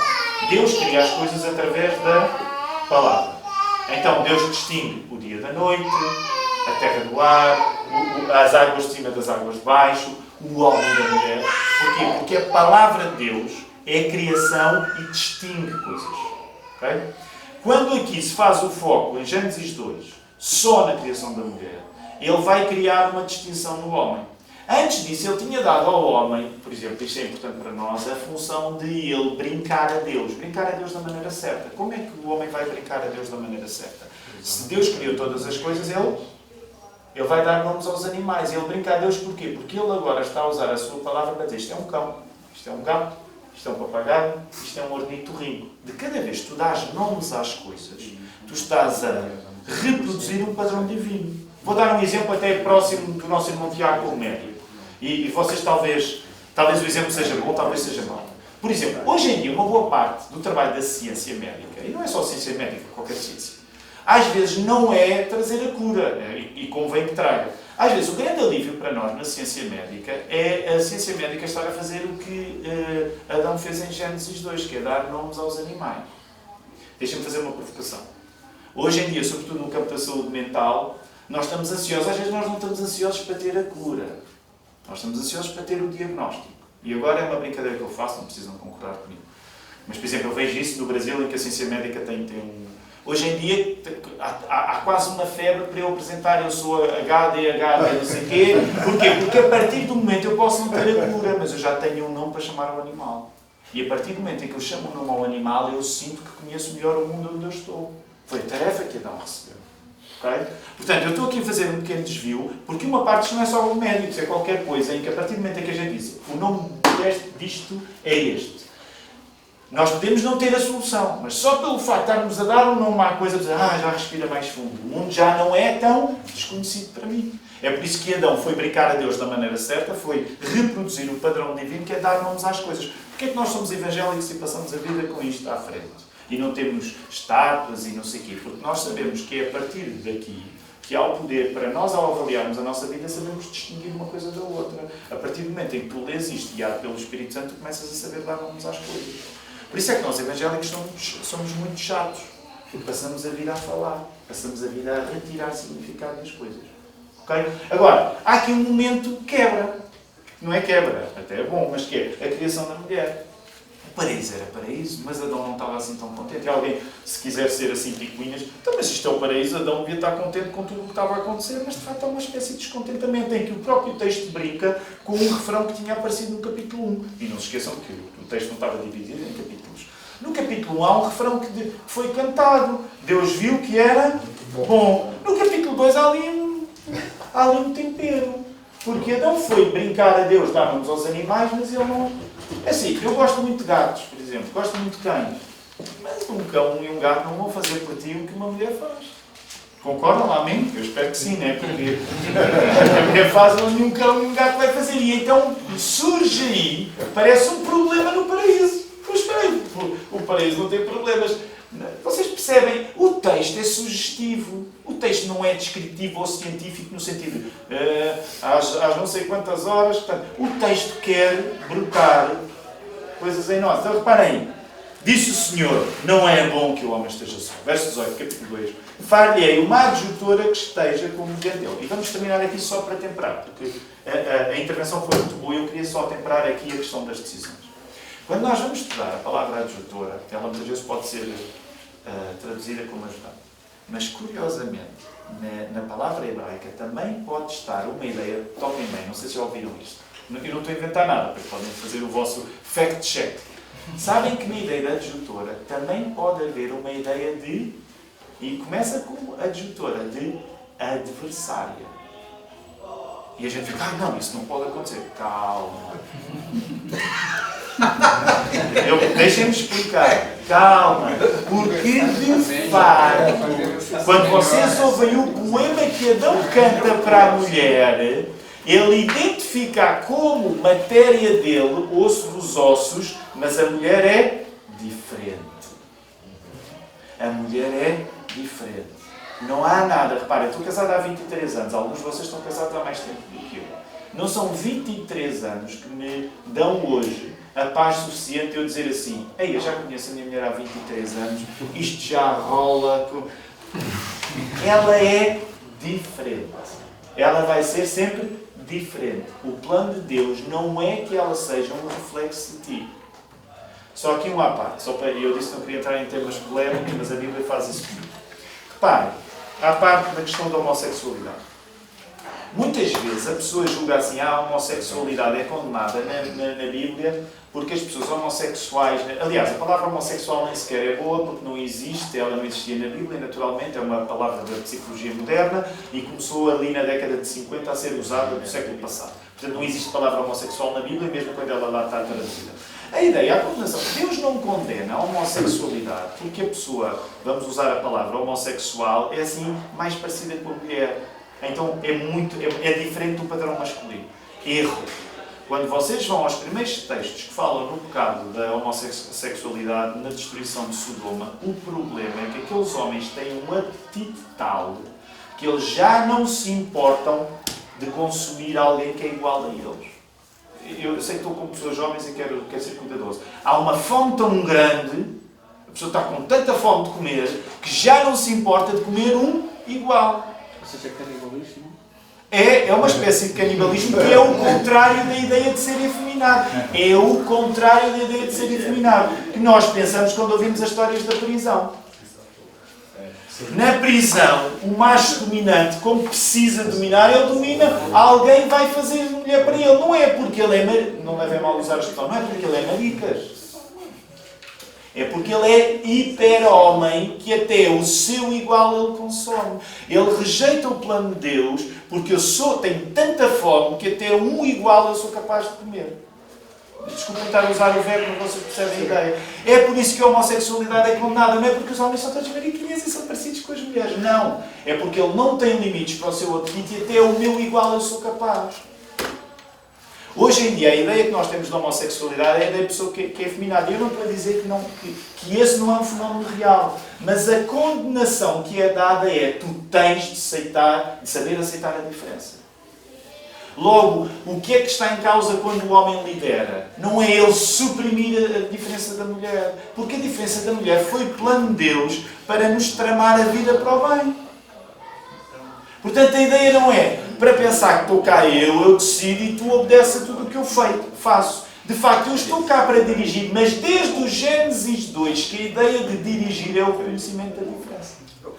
O que é recomendável? Eu termino já dou oportunidade, porque eu sei que estou agora a dar para a tomada de decisões. A tomada de decisões deve ser um processo sempre duplo, que em último grau, e aqui era a única qualificação que eu faria, porque eu concordo com o irmão, a única qualificação que eu faria é que em último grau, se não houver uma concórdia, a responsabilidade é do homem. Isto não significa que é o homem que toma as decisões. Significa que o homem dirige todas as decisões e ele tem um papel de as assumir. Portanto, concordamos, eu só faria apenas essa pequena qualificação. Eu só vou adicionar uma coisa. Força. E a gente só chega nisso porque pela carne não chega. Na unidade do Espírito. Isso. Que, sendo parte do mesmo corpo, a gente é capaz de talvez ter o mesmo juízo de valor sobre algo. Isso. Mas é impossível, nas nossas diferenças, nós chegarmos a isso. Então, se não houver orações, aos pés do Senhor, e entender a vontade de Deus, a gente não chega a acordo. Mas aí o irmão já está a mostrar a solução. 38 anos de casamento. Mas aí, até chegar nisso aí, levamos décadas. E aí, mas ainda bem que acrescentou isso, irmão, porque aí já está a solução. Porque muitas vezes, se nós não explicarmos, muitas vezes passa uma ideia de que o homem tomar decisões não representa aquilo que acabou de esclarecer muito bem, que é a exposição conjunta do homem e mulher, a oração, a dependência espiritual, a leitura da palavra. Porque reparem, seria completamente absurdo uma mulher, quando reconhece que o homem, e no Gênesis 2 tens o zoom, por isso é que é complicado tirar demasiadas conclusões cronológicas. E vou só dar-te uma para ver a confusão. Eu não te dizia talvez vocês saibam, talvez não saibam. Se nós fizermos uma leitura cronológica, estamos a impor sobre o texto uma coisa que o texto não está a querer fazer connosco. Por exemplo, vocês já ouviram falar no mito de Lilith? Já. O mito de Lilith vem muitas vezes de uma leitura, atenção, não é apenas bíblico, é um mito extra-bíblico, mas que vem da ideia que antes de Eva houve outra mulher. E para quem interpreta literalmente, exatamente Gênesis 1 está aqui a dizer e depois aparece outra vez, é a segunda. Lilith é uma mulher ainda pior que Eva, tão má, que volta a aparecer. Sabes quem é Lilith? Segundo esta interpretação, obviamente não é bíblica, para muitos Lilith é a serpente. Para quem ouviu heavy metal, sabe disso, porque as bandas de heavy metal estavam sempre a usar estes mitos. Eu ouvi muito metal. E então, Lilith é o nome da tentadora. Pois, agora, eu não devia ter dito, porque agora vais à internet e vais entrar nesse lugar e só estraguei. Mas é só para dizer, não podemos ler o texto como se fosse assim. Porque, de facto, até conclusões absolutas como esta muitas vezes podem ser tomadas. Agora, tu disseste, voltando à tua questão, porque a questão é muito pertinente e tu já ofereceste a resposta da pergunta. Repare, o problema passa quando nós estamos a individualizar coisas típicas do nosso mundo ocidental que tendem a individualizar. Porque, como tu disseste, Ivan, o rei assina Mas o rei, e é isso que nós nos esquecemos, nós ficamos assim. Atenção, eu agora estou a caricaturar, não estou a definir a tua posição, sim, a tua pergunta, até porque ela é muito pertinente. Mas a nossa tendência pessoal é esta. O meu papel, homem, eu, e esquecemos de um princípio que está desde o início da Bíblia até o final, que é o princípio da representação. Para aqueles que gostam de teologia, é o princípio do federalismo. Okay? Eu sei que a palavra federal hoje, como ela é mais interpretada ideologicamente, politicamente, nós esquecemos que o papel de ser federal é alguém que representa alguma coisa. Portanto, do início da Bíblia até o final da Bíblia, há princípios de federação, que é o homem está a representar a família de fato. Portanto, o rei representa o reino. O valor do rei não é o rei, é o reino. Portanto, reparem, isto devia despir aquilo que é, e nós vamos ser tentados com isso, aquilo que vai ser a tentação na nossa vida de sermos arrogantes. Porque sempre que o rei pensa em si, ele está a perder o valor do reino. E só dou-vos já assim a primeira ideia, porque a Bíblia este é um tema que constantemente trata. O primeiro rei, bem, há uma tentativa ainda anterior a Saul, mas o primeiro rei da Bíblia é um caso revelador do pior que pode acontecer com a monarquia, que, como vocês sabem, isto é bem interessante. Por isso é que nós temos de ler a Bíblia com cuidado. Porque uma das coisas que os primeiros livros de Samuel e depois os históricos de Reis e de Crónicas nos contam é que Deus não queria um projeto de monarquia para Jerusalém. O período que marca este período é o período dos juízes, que é terrível, porque cada um fazia como queria. E até os juízes que são heróis são muito maus, não é? Sansão, ele é dito como um herói lá em Hebreus, e a gente vai pensar, como é que ele pode ser dado como um herói? Reparem, porque a verdade é que a Bíblia não simplifica as coisas para nós, e permitam-me esta parte, nós temos de ser homens a ler a Bíblia. A Bíblia é uma coleção de textos, e ela vai exigir muito da nossa compreensão. Portanto, ela não é linear, ela não é o chat GPT. No sentido em que ela não vai facilitar muitas vezes a vida para nós. Porquê que eu estou a falar nisto? Porque tu falaste bem no rei e no reino. O primeiro exemplo de um rei na história de Jerusalém, tirando ainda, como é que ele se chamava, a primeira tentativa, porque há um antes de Saul que não me lembro agora do nome, que dá logo errado. Saul, que é Deus a tolerar com o povo, reparem nisto, Deus a tolerar com o povo, a permitir um rei. E ele é logo o símbolo do pior narcisismo que pode haver quando um rei se esquece do reino. Mal David começa a ser apreciado, ele esquece que está lá para representar o reino e só pensa nele próprio e ele vira inimigo da pessoa que lhe trazia alívio espiritual. Portanto, sempre que alguém está na posição de representação para se servir a si, é a pior tragédia que pode acontecer. Como tu disseste bem, se nós quisermos usar a analogia do rei e do reino, o rei assina, mas o rei é a pessoa que garante que o reino está a ser tomado. Portanto, sim, há uma importância. Pensem no vosso casamento. Eu não sei como é que foi o vosso casamento. Agora, hoje em dia, está na moda mudar tanta coisa e que eu, em comparação, acho que até continuo a ser daqueles pastores que gostam dos casamentos feitos da maneira mais tradicional. Acontece alguma coisa que hoje em dia... Aliás, as minhas filhas já começaram... Eu tenho uma filha de 21 e 18 anos, portanto, imaginem. Que é aquela coisa, o pai leva a noiva e entrega a noiva a quem? Ao noivo. Isso hoje em dia é considerado uma coisa retrógrada, chauvinista. O meu pai a levar-me, o meu pai não manda em mim. A entregar-me como se eu fosse mercadoria. É assim que hoje se pensa no mundo ocidental. Diz que eu não sou mercadoria, eu não sou de goods, não é? De estar ali. Reparem, a questão, uma vez mais, por isso é que precisamos dizer ao princípio, é o contrário. O pai, aquele que estava pronto para morrer por aquela senhora, vai dá-la ao próximo que está pronto a morrer para ela. Se vocês quiserem, é uma escolta. Aquele momento é uma escolta.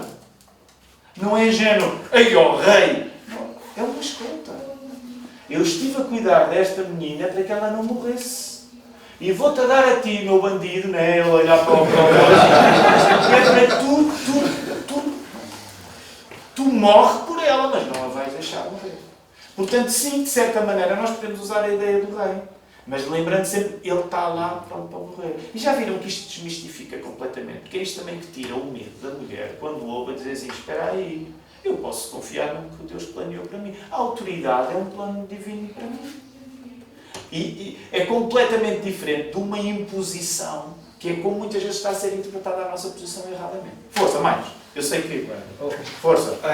Tiro só uma dúvida, né? Vou tentar. No finalzinho aí do texto diz o seguinte, Deus disse, agora Adão e Eva é como nós, conhecedores do bem e do mal.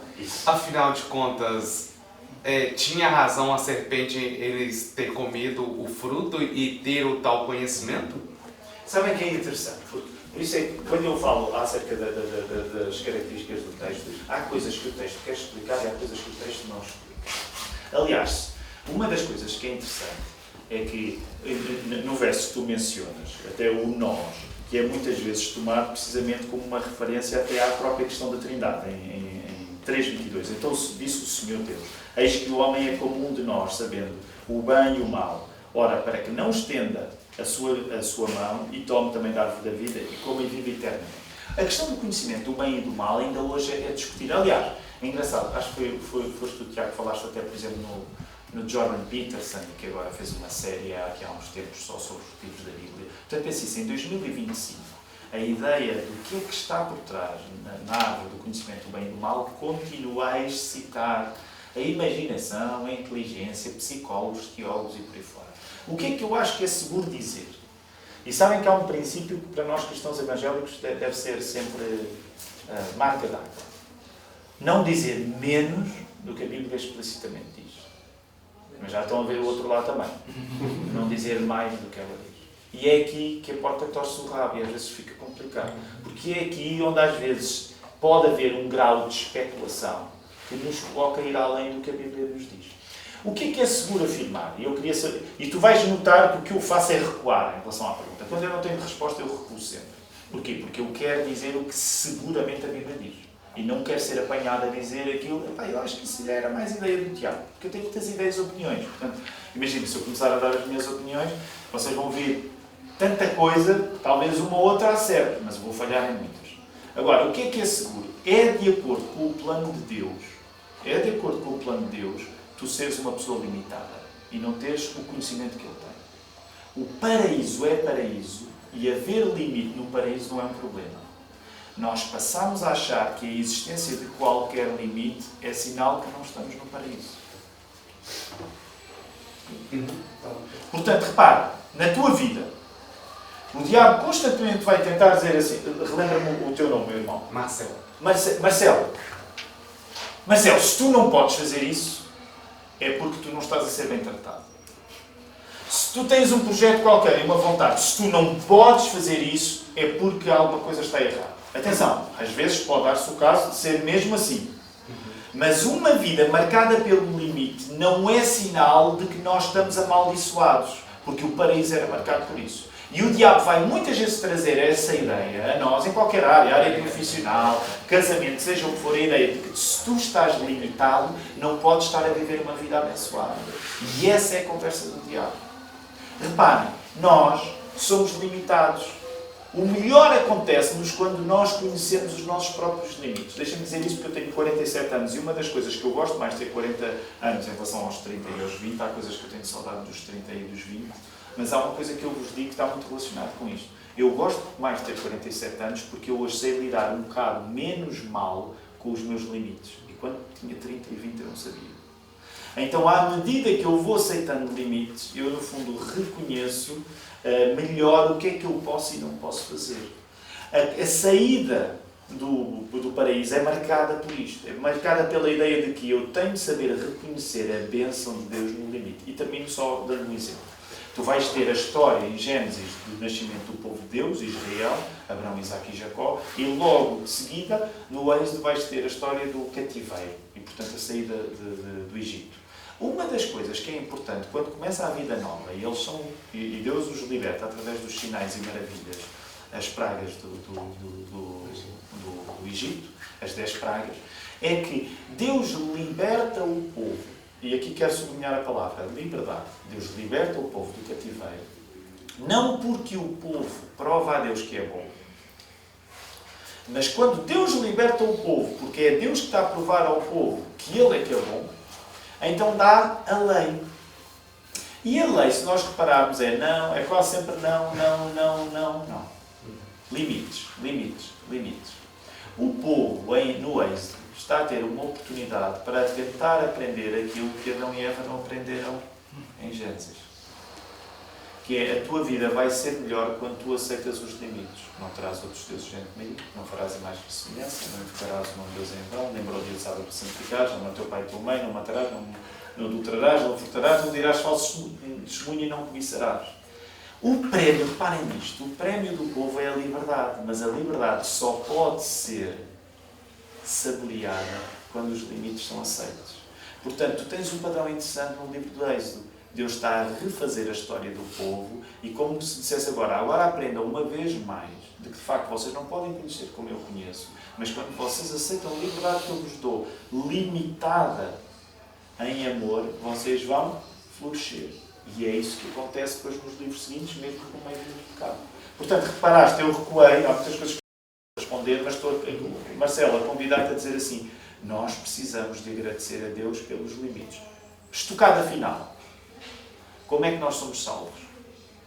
Nós somos salvos por Jesus, não somos salvos pela lei, porque pela lei não nos conseguimos salvar. É o que o apóstolo Paulo vai dizer em Romanos. Como é que nós somos salvos? Pela graça. Nós somos pela graça e porque Jesus vem em nosso lugar. Repara uma coisa. Isto não é só uma ideia que é dada no Velho Testamento, que Deus diz, estão a ver, pessoal, se vocês aceitarem os limites da minha graça, vocês vão ser salvos. O próprio Deus, ao vir e tornar-se pessoa em Jesus, aceitou os limites. O maior milagre de todos é Deus tornar-se pessoa em Jesus. Porque naquele momento, ainda hoje, isto rebenta os nossos fusíveis para tentar compreender. Naquele momento, o que Deus fez foi, eu criei as regras do jogo, eu criei os limites, eu estou acima dos limites. Mas agora, para vos salvar, eu vou expor-me aos limites. E quando eu me exponho aos limites, Deus veio, nasceu, foi homem, como nós somos, viveu, morreu e ressuscitou. Então, repara o paradoxo. A exposição de Deus aos limites, tornando-se pessoa, é aquilo que me salva a mim, para que eu possa aceitar os limites com a melhor liberdade que me foi dada. Ok, eu não sei se ainda temos tempo alguma. Tiago, eu sei que tu... Mais alguém? Vou dar a oportunidade ao Tiago então. Tiago, força. Só sobre o homem sem cabeça, tem um polo que foi falado e eu queria fazer a pergunta para o senhor destacar. O homem, como diz a palavra, né? Acho que nunca antes na história tão amante de si mesmo, entregue aos próprios desejos, transtornada a afeição. Nós temos há décadas uma campanha para a destruição da masculinidade e a sociedade é uma consequência disso, né? Agora eu digo que esse homem, dentro da igreja existe um filtro, mas ele também é retrato do que a sociedade vive. Eu digo, esse homem temerário, ser o cabeça de uma família, esse é um risco absurdo, não é?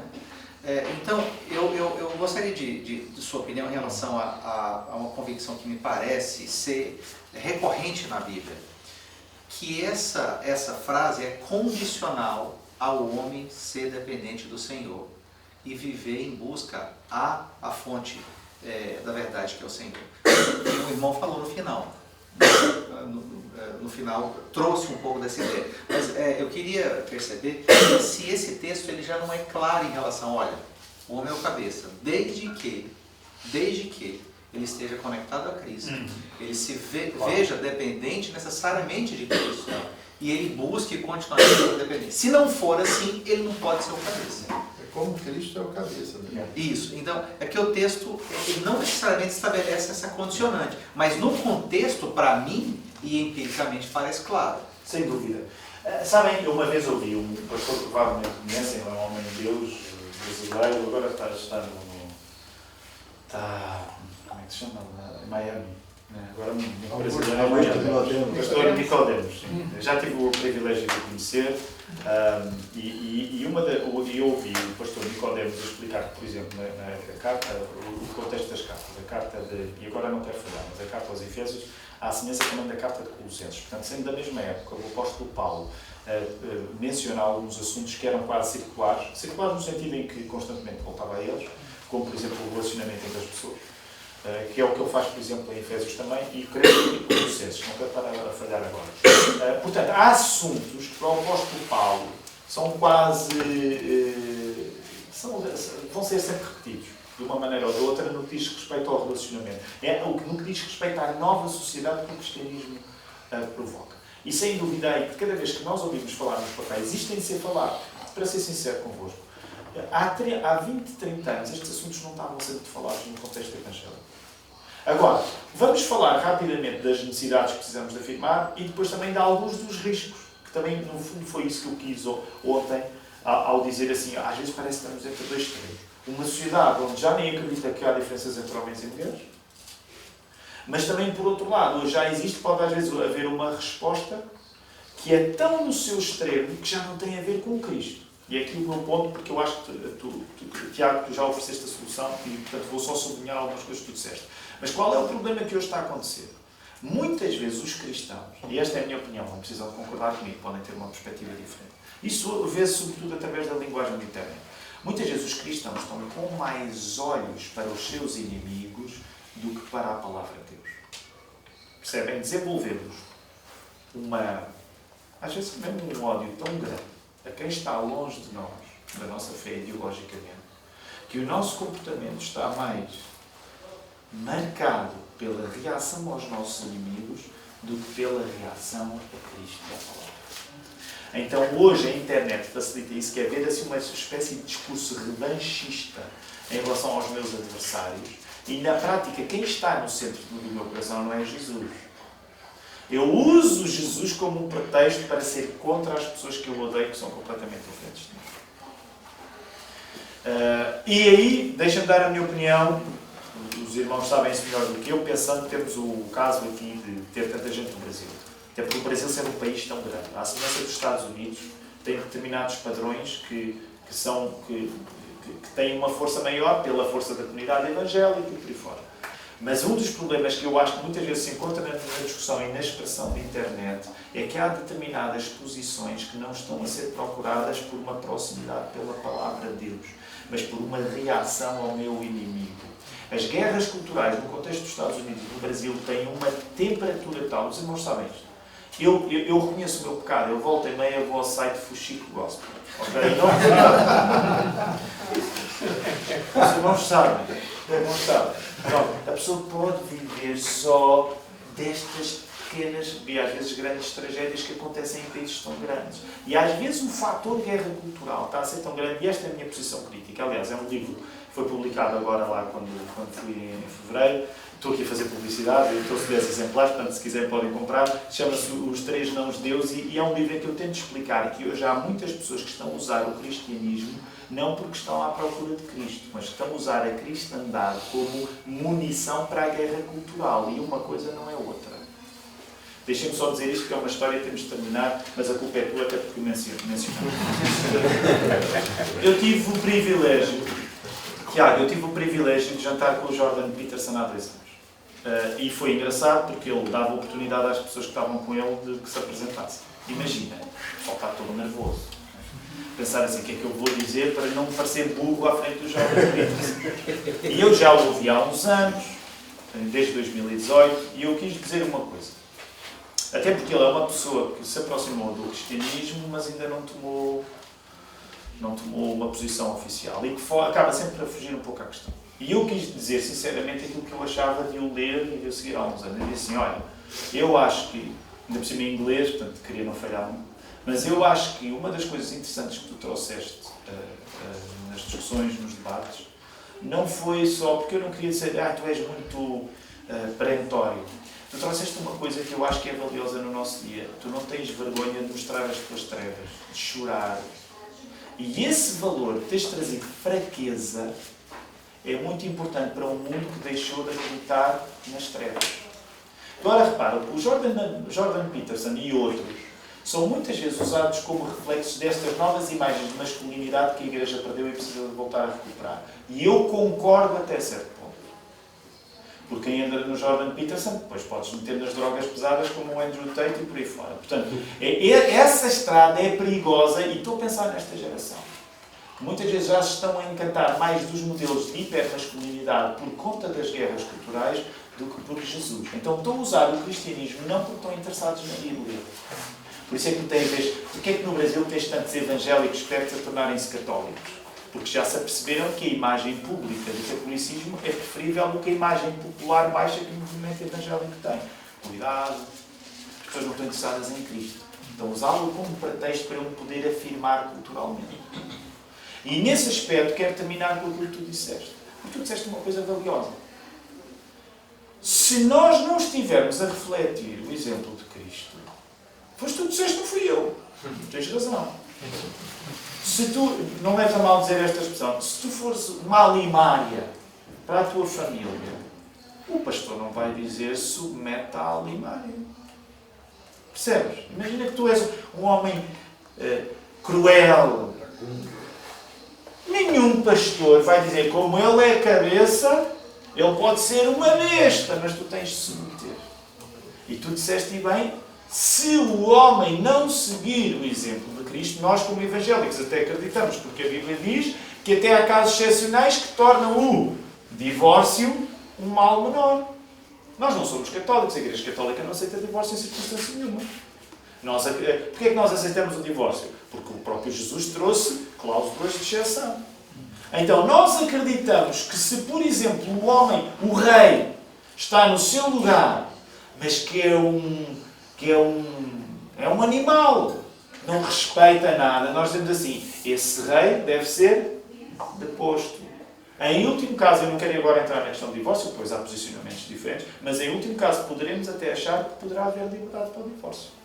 Portanto, isto significa que o segredo está nas tuas palavras. Este modelo tem de ser encarnado pelo homem e pela mulher. Não para que a primeira preocupação do homem seja a sua apresentação formal da autoridade, mas a sua vivência real de ser aquele que está pronto a morrer. E quanto mais isto acontecer, meus irmãos, mais a Igreja vai tornar-se, de facto, um lugar de cura, porque todos nós vamos cometer erros. Eu posso dizer, eu evito ao máximo, já aconteceu, nas discussões que tenho com a minha mulher, eu evito ao máximo. Para mim é sempre o último recurso, eu ter de dizer assim, olha, mas não te esqueças que eu sou o... Porque geralmente, quando o homem precisa dizer isso, vocês sabem, vocês já se estão a rir. Quando um homem precisa dizer isso, é sinal que já perdeu o quê? No geral, ele já perdeu a discussão quando ele precisa dizer isso, porque ele não conseguiu persuadir e então precisa dizer, eu tenho. Agora, eu não estou a dizer que em circunstâncias limites às vezes não seja preciso lembrar isso. Mas é sinal que, de facto, a nossa referência última tem de estar em Jesus e não nestes novos elementos de hipermasculinidade. Termino dizendo isto, porque este tempo é um tempo especial. Eu não imaginava que eu ia viver um tempo em que, de um extremo, onde não há diferença entre homem e mulher, e perguntas o que é uma mulher, e as pessoas não sabem responder o que é uma mulher, que fôssemos para um em que, dentro das nossas igrejas, se começa a seguir modelos que, parecendo cristãos, às vezes não têm nada a ver com Cristo. Têm a ver com pura hipermasculinidade e machismo. Agora, a Igreja precisa de estar na palavra. Nós não podemos ter vergonha de dizer assim, os papéis são diferentes. Na minha Igreja, uma das perguntas mais colocadas tem a ver, porque, por exemplo, a declaração de fé que nós temos, que é usada de uma organização norte-americana, a Gospel Coalition, por exemplo, para nós é claro que nós, com todo o respeito, mas nós não acreditamos em mulheres pastoras. E há pessoas que chegam, que vêm de tradições que havia mulheres pastoras. E acham que somos uma igreja assim muito... E o que eu digo é sempre, olha, meu irmão, eu nem sequer fui educado numa igreja que tivesse uma posição tão conservadora como a minha como a nossa tem. Mas eu fui persuadido pela palavra. Nós não nos vamos envergonhar de dizer que há diferença de papéis, porque a diferença de papéis é-nos dada pela Escritura. Foi Jesus que nos deu essa diferença. Ao mesmo tempo, hoje precisamos ser espiritualmente vigilantes com alguns modelos de hipermasculinidade que se infiltram na nossa igreja e que podem levar-nos para o outro extremo. É por isso que começamos, no fundo, a falar de dentro, a começar a falar por dentro. Amanhã a ênfase vai ser mais a falar por fora. Mas pronto, eu sei que já falei muito, eu sei que as vossas perguntas mereciam mais tempo para... Vamos fazer assim, deixem-me só orar e depois, naturalmente, continuamos a conversa. Obrigado a todos. Querido Deus, não há Nada tão bom como a tua palavra no meio e nós livres para ler. Não há aqui polícia que nos impeça de ler a Bíblia. Não há aqui nenhuma igreja maioritária que nos impeça de ler a tua palavra. Ó Senhor, nós somos gratos por isto acontecer aqui em Portugal, nos países de onde nós viemos, Senhor. Obrigado porque este grupo é diverso. Obrigado por estes homens aqui, no calor de agosto, a dar do seu tempo para estudar a tua palavra, as suas famílias, as suas esposas. Nós agradecemos. Nós somos abençoados. Nós somos privilegiados, Senhor. Somos mesmo privilegiados. Por isso, Senhor, não nos deixes cair em tentação. Tu conheces o nosso coração como nós próprios não conhecemos. Ó Senhor, impede-nos de não assumir a autoridade que tu nos deste. E ao mesmo tempo impede-nos de abusar dessa autoridade. E que as nossas esposas e que a igreja possa ver, ok, ele não é perfeito como Jesus é, mas ele está a fazer o mesmo que Jesus o mandou, o mesmo que Jesus fez. E é isso que nós oramos no nome do nosso Senhor. Amém. Era até que horas? Era só até o meio-dia e meio, acho que ultrapassamos. Já estão todos aflitos.